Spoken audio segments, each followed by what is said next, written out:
میرا فون کیوں کاٹ رہی ہو بار بار؟ عرفہ غصے سے بولی۔ مبشر بھائی آپ کو کیا ہے؟ کیوں مجھے فون کر رہے ہو؟ مبشر ہنستے ہوئے بولا، بھائی نہ بول مجھے۔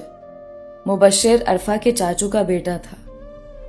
مبشر عرفہ سے کہنے لگا، سن نا، میں 5,000 روپے دوں گا ایک رات کے لیے، مان جا میری بات۔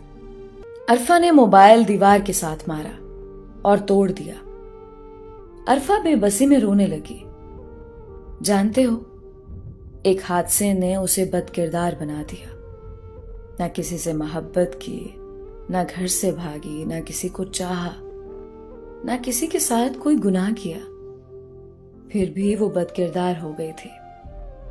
زندگی میں کبھی کبھی ایسا حادثہ پیش آ جاتا ہے جو انسان کو موت سے سزا دیتا ہے۔ عرفہ کے ماں باپ بھی اس پہ یقین نہیں کرتے تھے۔ ایک بھائی تھا، وہ بھی شرابی، جو بس چلے تو بہن کو شراب کی خاطر بیچ ڈالے۔ عرفہ 5 وقت کی نماز ادا کرتی تھی۔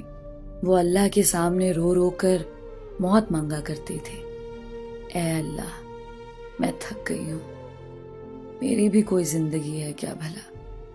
میرے ماں باپ مجھے بد کردار کہتے ہیں، میرا سگا بھائی شراب کی خاطر میرا سودا کر دیتا ہے۔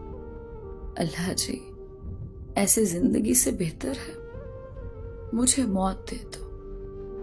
عرفہ اپنا درد بتاتی تو آخر کس کو؟ ہر آنکھ اسے ہوس کی نگاہ سے دیکھ رہی تھی۔ کزنز اسے پیسوں کی خاطر رات گزارنے کا کہتے تھے۔ وہ کسی کو نہ بتا سکتی تھی، کچھ نہ چھپا سکتی تھی۔ ہاں، ایک بار اس کے لیے رشتہ آیا تھا۔ لڑکا سرکاری اسکول کا ٹیچر تھا۔ عرفہ بہت ہی خوبصورت تھی، یوں کہہ لیں بالکل کوئی جنت کی حور تھی۔ جب منگنی ہو گئی، کسی نے اس لڑکے کی فیملی کو بتایا، عرفہ بد کردار ہے۔ رشتہ ٹوٹ گیا، سب ختم ہو گیا۔ کچھ دن آنسو بہائے، ماں باپ نے منحوس کہا، بھائی نے گالیاں دی۔ وہ تنہا بیٹھی اپنی قسمت پہ رونے لگی۔ ارسل آفس سے گھر آیا۔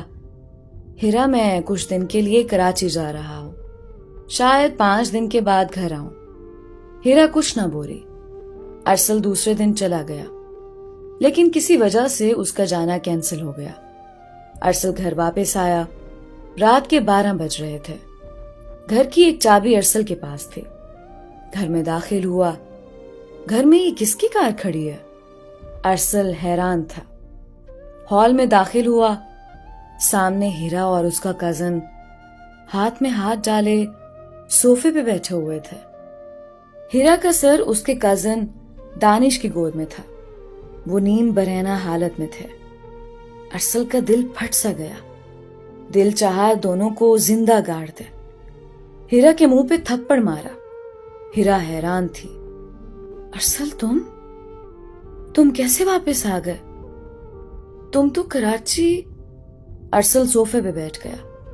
دانش بھاگنے لگا۔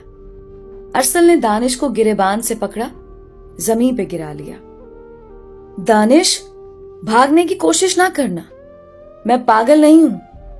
ہیرا، مجھے نوکرانی نے بہت بار بتایا تھا کہ صاحب، میڈم ہیرا کسی دانش کے ساتھ بات کرتی ہے، اس کے ساتھ چکر ہے، وہ ملنے بھی آتا ہے میڈم کو، لیکن مجھے یقین نہیں تھا اس پہ۔ یقین کرنے کے لیے مجھے یہ سب کرنا پڑا۔ ہیرا ڈر گئی تھی۔ ارسل نے دانش کے سر میں پاس پڑا ہوا گلدستہ مارا۔ دانش کے سر سے خون بہنے لگا۔ ارسل ہیرا کی طرف دیکھ کر بولا، ہیرا کیوں کیا ایسا تم نے؟ میرا سب کچھ ختم ہو گیا آج، سب کچھ۔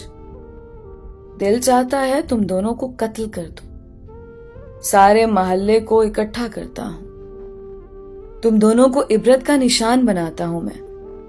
ہیرا ارسل کے قدموں میں گر گئی۔ ارسل، اللہ کے واسطے میری عزت بخش دے، معاف کر دے مجھے، میں معافی مانگتی ہوں۔ دانش کا بہت خون بہہ رہا تھا، وہ بے ہوش ہو چکا تھا۔ ارسل کی آنکھوں سے آنسو بہہ رہے تھے۔ ہیرا، مجھے مار دیا تم نے. میرا سب کچھ ختم ہو گیا. میری دنیا اجڑ گئی. میرا سب کچھ فنا ہو گیا. ہیرا، اچھی وفا کی تم نے. بہت اچھا کیا میرے ساتھ. ہیرا رو رہی تھی. ارسل کے سامنے ہاتھ جوڑے بیٹھی ہوئی تھی.